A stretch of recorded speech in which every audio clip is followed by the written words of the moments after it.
American people feel about what just took place in Venezuela? Do they like the fact that the Trump administration has abducted Venezuela's now former president, Nicolas Maduro? Are they in favor of military aggression against Venezuela? Well, on Monday, CNN's Harry Enten reported on some polling that was taken before the operation was carried out. Let's take a look at that.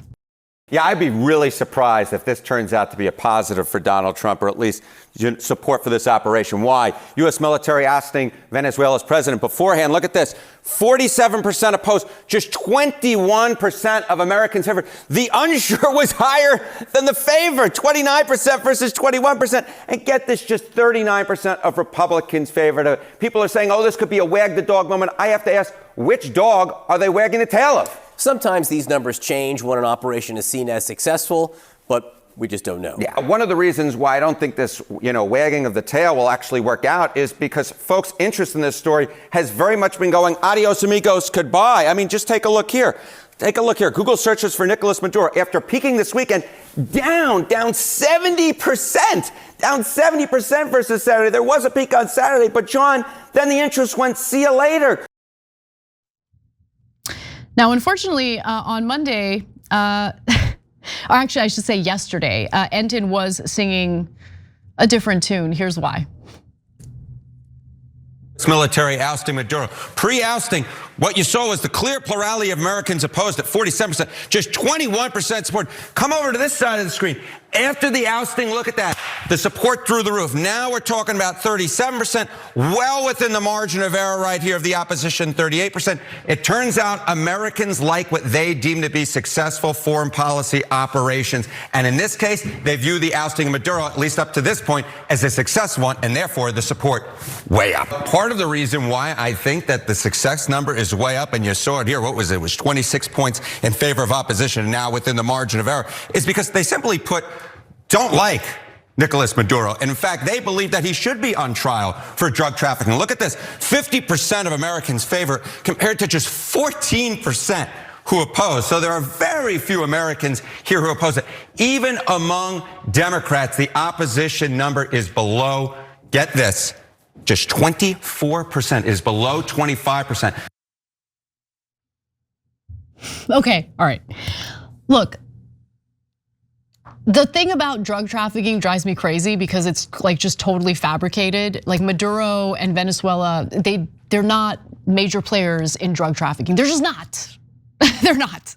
But okay, putting that aside, I think the good news is 37% supporting what Trump just did is not a massive number. It's not the majority of Americans. So yeah, there was a little uptick in support for what Trump did, but I don't think that it's really that big of a deal in the grand scheme of things. And in fact, it is perceived, I think, as something that was carried out successfully because we don't currently have boots on the ground, and it doesn't, for now, seem like we're gonna get dragged into a quagmire, an ongoing war. I mean, things could obviously change. Trump is a wild card, and his administration is full of unhinged individuals who are absolutely salivating at every opportunity to go to war.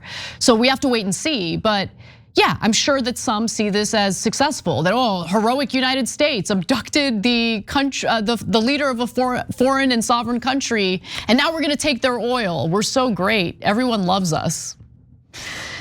But anyway, for now, the polling on the issue is still mixed. Reuters Ipsos conducted a poll over the weekend, for instance, and in their estimation, many Americans are troubled by the operation.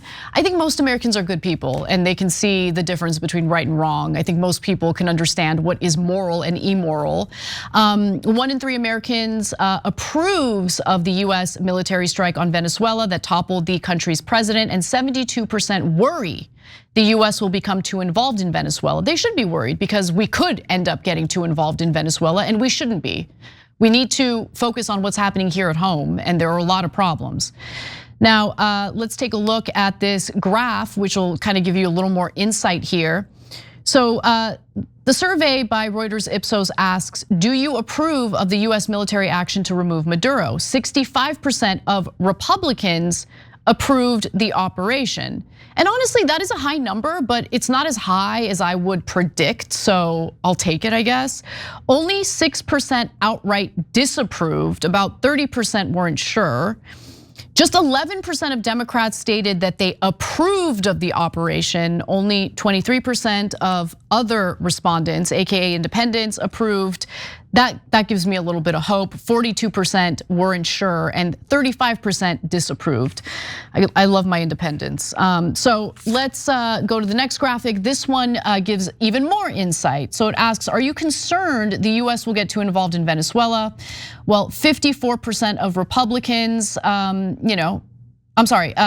majority of American voters are concerned that the US will get too involved in Venezuela, and that does include 54% of Republicans, 90% of Democrats, and 74% of independents. And despite all of that, the operation seems to have helped Trump's approval rating overall, although it's not something that I personally would write home about. The poll showed Trump's approval rating at 42%, the highest rating since October, and up from 39% in a December poll. It's pretty sad when our presidents, and this isn't just about Trump, I mean, it was the same with Biden as well. It's really sad when our presidents can't crack past 50% approval. Just shows you how much distrust and disdain Americans are feeling toward our political system, our institutions, and our leaders. And I think for good reason. A lot of people are struggling. And I think most people understand that what's currently transpiring with the seizure of a foreign sovereign country's oil is not really for the benefit of the American people. It's for the benefit of private oil companies who seek to profit off of it. But don't worry, you will be paying for the costs associated with extracting that oil. It's just that you're not gonna see those profits. Every time you ring the bell below, an angel gets his wings. Totally not true, but it does keep you updated on our live shows.